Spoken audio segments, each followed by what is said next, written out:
Magandang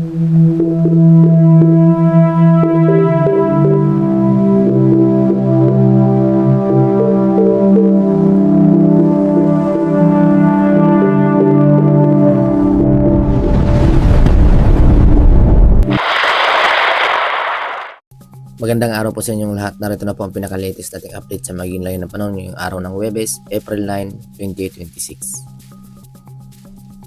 Sa kasalukuyan nga po, ang bagyong ating minumonitor sa may silang bahagi ng ating bansa at nasa labas ng ating Philippine Area of Responsibility ay bahagi pa nga po itong nag-intensify or lumakas pa. Na kung saan taglay na nito ang lakas na hangin na umabot sa 70 km per hour, samantalang may pagbugso na umabot sa 85 km per hour. Samantala, ay nananatili pa rin ito sa kanyang lokasyon. So stationary po itong ating bagyo na minomonitor, na kung saan bagya pa nga itong lumalakas or nagde-develop pa ito sa labas ng ating Philippine Area of Responsibility.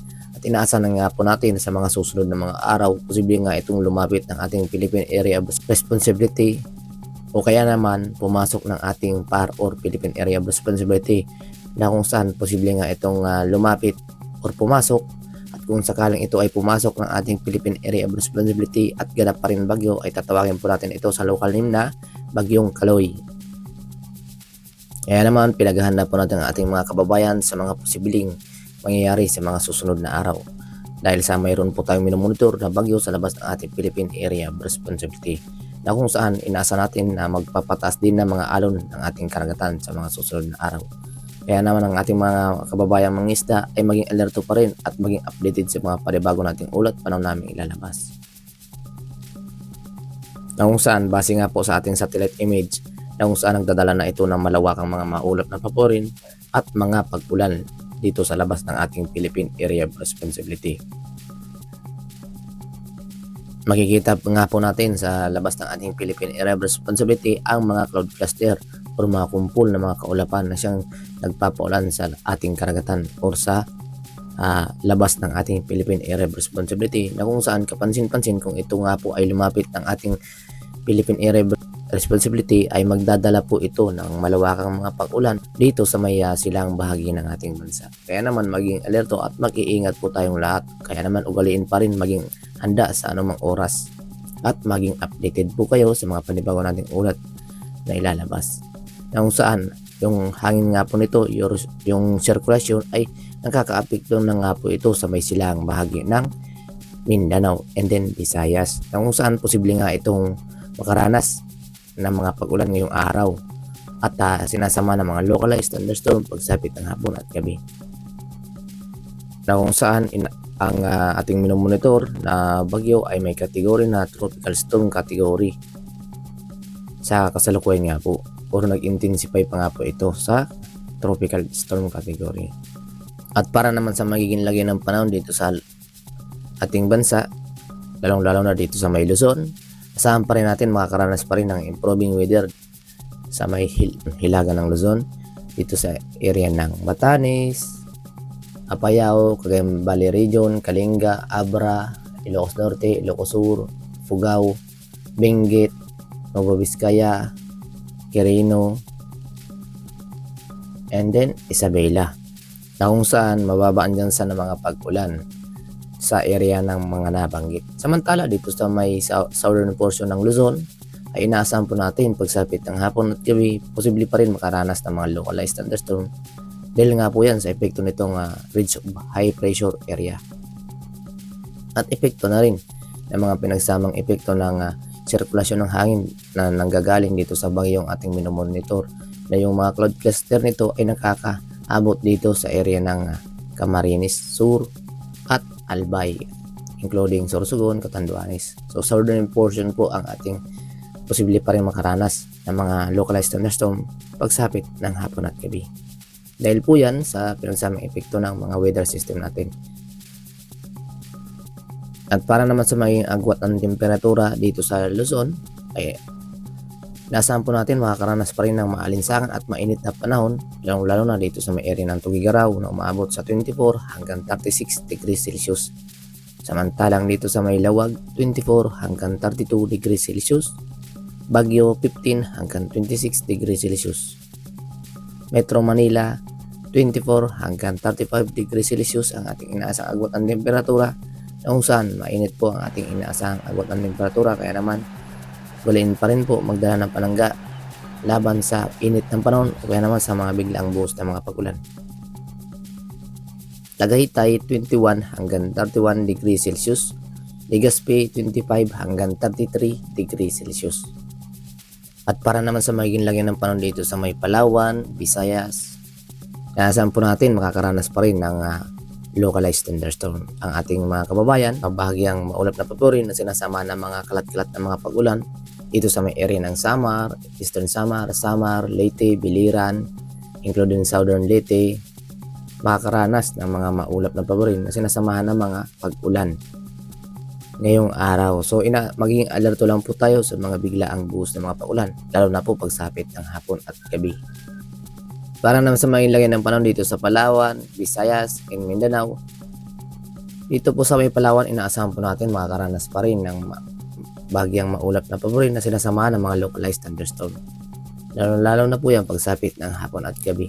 Ngunit sa ngayong umaga po ay makakaranas ng maliwalas na panahon na sinasamahan ng bahagyang maulap na paborin. Samantala, para naman sa magiging lagyan ng panahon dito sa may Visayas, inaasahan po natin ngayong araw makakaranas ng maulap na paborin na sinasamahan ng mga localized thunderstorm dito sa may Northern Samar, Eastern Samar, Biliran, Leyte, Southern Leyte ay makakaranas ng bahagyang maulap na paborin na sinasamahan ng mga kalat-kalat na mga pag-ulan ngayong umaga. Samantala, para naman sa may lagyan ng panahon dito sa may Cebu, nasahan po natin bahagyang makakaranas ng maulap na paborin na sinasamahan ng mga kalat-kalat na mga pag-ulan dito sa may area ng Southern Cebu at Negros Oriental, na kung saan mataas ang tsansa ng mga pag-ulan, lalo na pagsapit ng hapon at gabi. Samantala, dito naman sa may Aklan, Capiz, Iloilo, Antique, Guimaras ay makakaranas pa rin ng mainit na temperatura at aliwalas na panahon. Ngunit maging alerto lang po sa mga localized thunderstorm na kung saan umiiral po ito pagsapit ng hapon at gabi. Kaya naman maging alerto lang po tayong lahat sa mga posibilidad ng mga pag-ulan, lalo na pagsapit ng hapon at gabi. Kaya naman kung kayo ay lalabas ng inyong tanan, ugaliin pa rin po magdala ng mga panangga sa biglaang buhos ng mga pag-ulan o kaya naman sa matinding sikat ng araw. At para naman sa may lagyan ng panahon dito sa may area ng Mindanao, inaasahan po natin makakaranas ng mga pag-ulan ngayong araw dito sa may area ng Dinagat Island, Surigao del Norte. Mataas ang tsansa ng mga localized thunderstorm na sinasamahan ng mga kalat-kalat na mga pag-ulan. Lalong-lalo na yan sa area ng Zamboanga del Norte, Misamis Occidental, Zamboanga del Sur, Sultan Kudarat, South Cotabato, Maguindanao. Inaasahan po natin makakaranas ng mga pag-ulan dahil po yan sa epekto ng mga localized thunderstorm na nagagaling dito sa may mga kaulapan na nagagaling dito sa bagyong ating minomonitor sa labas ng ating Philippine Area of Responsibility, na kung saan ang sirkulasyon nga po nito, pansin nga po sa latest satellite image natin, na kung saan sakop na nga po nito or nahagip na nga po nito ang silang bahagi ng Mindanao and Visayas. Kaya naman, ang mga nararanasan po natin ng mga pag-ulan, dulot po yan itong ating minomonitor na bagyo sa labas ng ating Philippine Area of Responsibility, na kung saan malakas na nga po ito. Kaya naman nakakapekto na nga po ito sa labas sa silangang bahagi ng ating bansa. Kaya naman maging alerto pa rin po tayo. At para naman sa may agwat ng temperatura dito sa may Kalayaan Islands, inaasahan po natin makakaranas pa rin ng maalinsangan na panahon na maabot sa 26 hanggang 33 degrees Celsius. Puerto Princesa 25 hanggang 33 degrees Celsius. Dito naman sa may Visayas, ang inaasang agwat ng temperatura ay umaabot sa 25 hanggang 33 degrees Celsius dito sa may Iloilo. Samantalang dito naman sa may Tacloban, 25 hanggang 31 degrees Celsius. Sa may Cebu, 27 hanggang 32 degrees Celsius ang ating inaasang agwat ng temperatura. Samantala, dito naman sa may Mindanao, inaasahan po natin agwat ng temperatura ay makakaranas pa rin ng malinsangang panahon, lalong-lalo na dito sa may area ng Davao na maabot sa 24 hanggang 36 degrees Celsius. Samantalang dito naman sa may Cagayan de Oro, 25 hanggang 31 degrees Celsius. Zamboanga, inaasahan po natin makakaranas ng mainit na panahon o maalinsangang panahon na umabot sa 24 hanggang 33 degrees Celsius ang ating inaasang agwat ng temperatura. Kaya naman maging alerto po at maging updated upang makaiwas po tayo sa malubhang epekto ng bagong bagyo at mga umiiral sa ating bansa ng mga weather system, na kung saan wala naman pong mawawala kapag tayo ay maging handa at updated sa mga bago nating ulat paano namin ilalabas. Kaya naman huwag kalimutang mag-subscribe para ma-notify po kayo sa mga bago nating ulat paano namin ilalabas. At para naman sa maging lagi ng ating karagatan, sa kasalukuyan nga po wala po tayong nakataas na gale warning sa kahit anong baybay ng ating bansa. Ngunit maging alerto po tayo dahil sa inasahan po natin na mayroon po tayong bagyong posibleng pumasok ng ating Philippine Area of Responsibility, na kung saan siyang magpapataas ng alon ng ating karagatan, na kung saan mapanganib po ito sa ating mga kababayan kung biglaan, lalo na kung tayo ay pumalaot at biglaang pumasok ng ating Philippine Area of Responsibility ang bagyong ating minomonitor, na kung saan posible itong magpataas ng alon na siyang mapanganib na magpapataob ng ating mga bangka kung sakaling ito ay pumasok ng ating Philippine Area of Responsibility. Kaya naman ugaliin mag-alerto at updated upang sa gayon malaman po natin ang mga susunod na nangyayari at nangyayari sa ating weather.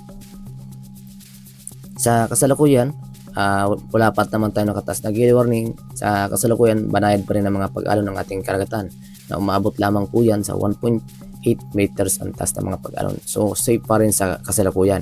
So ngunit maging alerto at updated lang po tayo sa mga susunod na ulat panahon dahil sa posibleng pagbabago sa lagay ng ating panahon at sa lagay ng ating karagatan at sa mga lagay rin ng ating temperatura at sa mga pabago-bagong weather system ng ating bansa.